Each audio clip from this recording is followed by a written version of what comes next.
Okay, so today we're going to have a little look and a little deep dive into the problems of Ibiza. And realistically, a lot of these things are not problems. But the first problem with Ibiza is it doesn't actually have any problems. What do I mean by this? I mean that it's almost too perfect. Everybody wants to come here. Everybody wants to be here, especially in summer. And that makes things extremely difficult and leads on to further problems. Okay, so today we're going to deep dive into a few of these. I'm going to do all of my talking inside the car. However, we are going to go and have a look at some really nice places, and we're going to go to have some lunch at a restaurant that I've been dying to go to because it's got really good reviews. I'm going to go and have some lunch there, and we're going to tie the video all in together. Okay, so without further ado, let's get on another adventure. Let's get straight into it. Okay, as I've said, I'm doing all the talking in the car because it's still windy here. Weather's nice, but it's still windy from that Storm Harry. So I'm here at a restaurant, La Paloma, and I thought that I'd come here because it gives me a chance to talk about the first kind of problem, especially in winter in Ibiza. And I wanted to come here to eat, and I came here the other day and it was closed, and then I find out that it's closed for winter, much like a lot of these restaurants and places are. So the first problem is, obviously a lot of things are closed in winter, which is fine because you can still go and find different places, and you can find places to eat, nice places. That is fine. But then you think, well, I'll come in summer when everything's open. The problem then with Ibiza is it's so saturated. Here, you really have to reserve a table weeks in advance in summer, and even then, apparently, it's really difficult to get one. And that's going to be the case for a lot of places. And I'm going to show you this place as I'm talking. I'm going to put it over and you can see why it's so popular, because it's such a lovely setting. But also you can see it's not the biggest, so it doesn't seat that many people. So again, you know, the demand is high, but there isn't many places to seat people. So you've just got to be aware of these things. If you're coming in winter or summer, just plan ahead, plan what you want to do, and make sure you reserve things in summer. And in winter, make sure you go to the places that are open. And I will put in this video 5 really nice restaurants that are open during the whole year. And actually going to go and see one today, so stick around to the end of the video to see Kaz Pags, because this is meant to be one of the best restaurants on the island, and I'm really looking forward to eating there. So you just kind of have to use your imagination as to what this place would be like when it's actually open, because all of this behind me, I know that they put tables here. You've got your lemon trees, you've got your orange trees, you've got crazy views everywhere, of course. And yeah, this is why it's one of the, it's not famous, but a lot of people that live in Ibiza or that stay in Ibiza for a long time have plugged it, have endorsed it on YouTube. So if you actually type in restaurants in Ibiza, or you know, best restaurants, it doesn't actually come up that much, but the people that live here, or the people that have been here for a while, they do. So that's really the advice that you want to follow. It's pricey, but just look at all the oranges and stuff. It's such a nice setting. It's such a lovely setting. But as you can see, it might look like a big area outside, but it's really not. They've got tables in there. There's some tables inside, but not many. So you might be able to see, all in all, maybe 70, 80 people. But you can imagine the demand for this. Anyway, let's continue exploring it a little bit.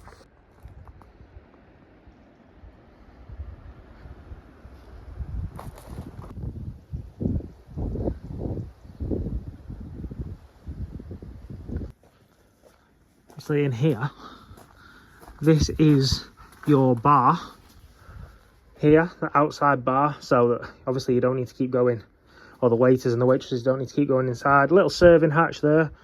And so I don't know if they actually do any cooking in this area, but yeah, very cool. What a place this would be to spend an Ibiza evening in the spring or the summer. Obviously everything's packed up now. I love those barrels, they're cool. And then what these restaurants usually have, which I like, is a kid area. So if you bring the kids, they can go off and play, and you can enjoy the night with a bit of peace.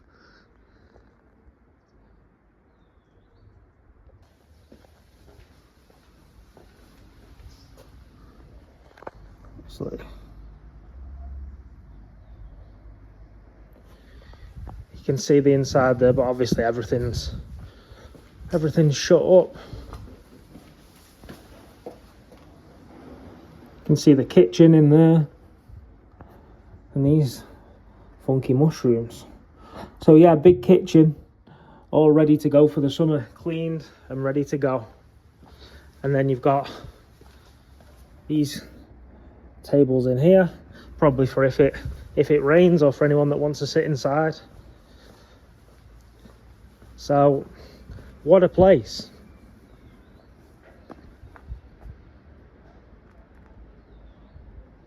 Also see up there, there's definitely be seating up there as well, so that'll be a lovely view.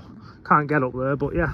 Okay, so before we go to our next location, I wanted to talk about the next problem in Ibiza. In fact, I'm going to show you.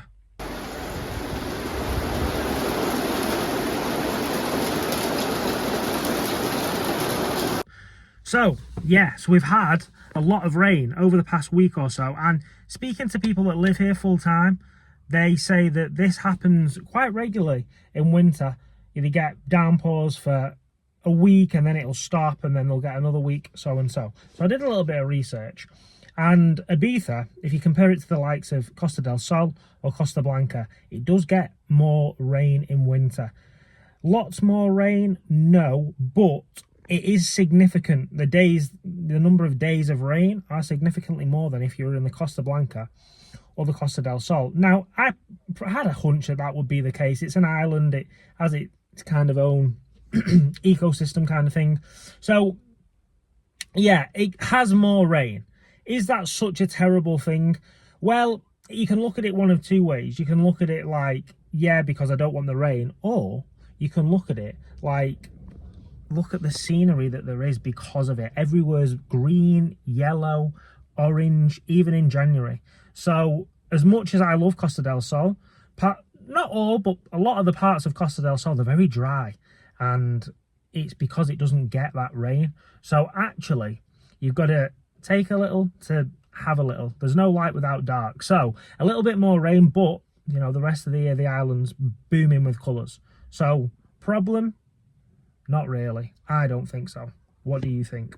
The slight problem with Ibiza, or maybe it's just Google Maps, is that they bring you down these dirt roads. A lot of them have dead ends, and I've got a feeling this one does too. However, what this place does have is just like rustic charm. Like everywhere you go, there's nice farms, and honestly, it makes me feel as though I'm back in like 1980s in England. So yeah, beautiful place, man. Honestly, if you ever get the chance to come to Ibiza in winter, come. You don't need to come for ages. I would say come for a couple of weeks. A couple of weeks is enough, but just come, honestly.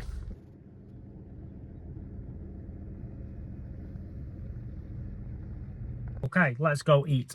I'm going to take a few videos of this place, take a video of my food, and I'll give you a review of what the food's like. But I hear good things.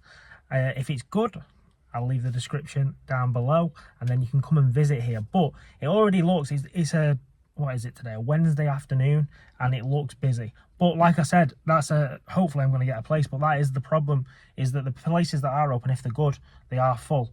But anyway, let's get in there and let's eat some nice food. One thing about this place that I read online is that you can't pay with card, so you've just got to bear that in mind. However, there is actually a cash machine outside, which it looks like they've put there deliberately, so there you go. Easy enough. Look at this little guy.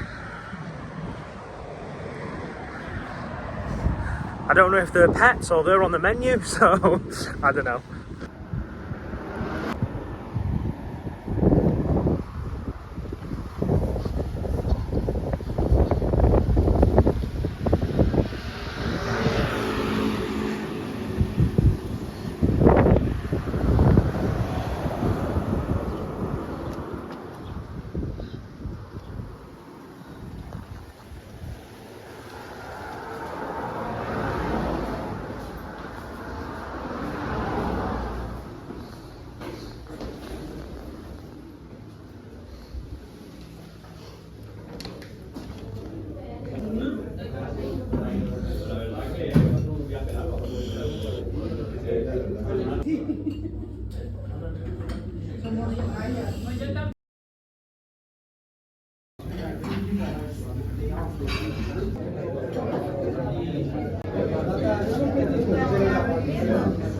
Okay,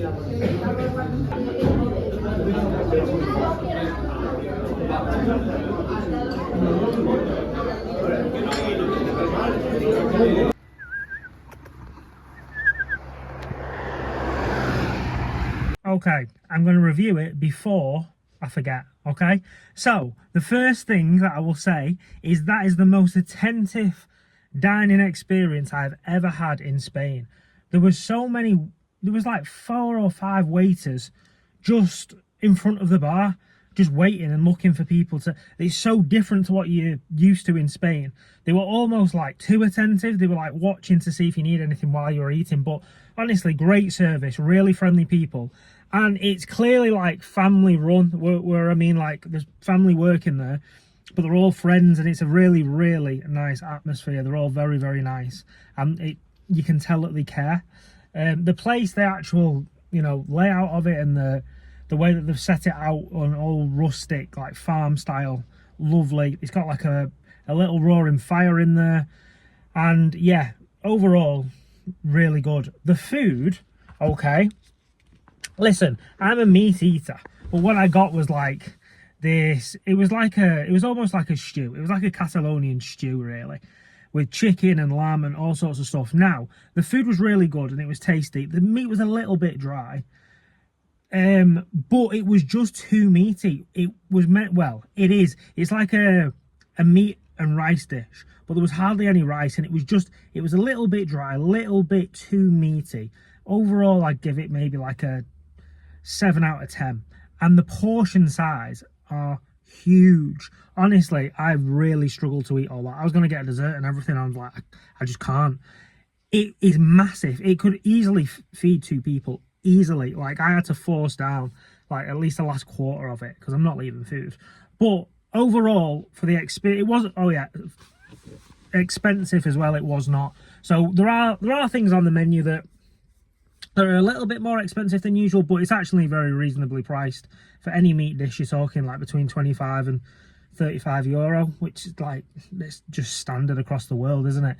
So yeah, overall, I would give it an 8.5. Would I recommend getting what I got, which was like the stew? Probably not. I would go, if I went again, I would go for like just a lamb or just some meat, and then order sides as with it as well. So yeah, but the place, spot on. If you come in, definitely come here, but remember to bring cash with you or you're going to get charged for the ATM. But overall, Caspags, 8.5 out of 10. The setting, the ambiance, 10 out of 10. The food was decent, but I just chose poorly, that's all. So anyway, on to the next.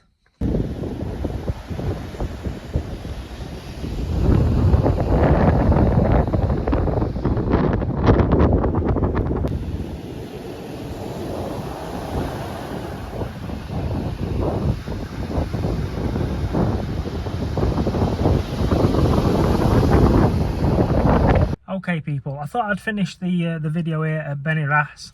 That's what this place is called. It's just another perfect, world-class beach and cove that seems to be around every corner. It's unreal, really. It's really rough today though, so I'm not even going to try and speak out there. I need to get like a microphone or something just for the iPhone, but I'm sorry, I have absolutely no idea what I'm doing with stuff like that, so I just wing it, but I'm gonna get better. But yeah, I thought it'd be a good place to finish the video, and basically this video was just about giving you a little bit of an idea of what you might face in like winter and summer. But realistically people, Ibiza's unbelievable. It doesn't have any problems. If you come here, you're gonna have a great time, whether it's winter or summer. It's beautiful, the people are great, the food's great, and that's it. One last thing to think of if you are coming here: flights from the UK in the winter. This is a problem. This is a problem. You can't get direct flights from the UK to here. So the layover, you can go to, like, let's say you go Barcelona, Alicante or Malaga. Those are like the 3 main airports that you can catch a connecting flight from, but it's really hard to find a connecting flight on the same day. So my advice would be stop for a few days in either one of those places, have a few days there, and then go on your way. I mean, if you want to like sit for maybe 5-6 hours in the airport, if you can get a connecting, you could do. I don't think it's worth it. You may as well go and visit somewhere else. But yeah, I'm going to leave you with this view And thank you for watching the video. I hope you've all enjoyed today as much as I have. It has been absolutely fantastic, and I will see you all in the next video.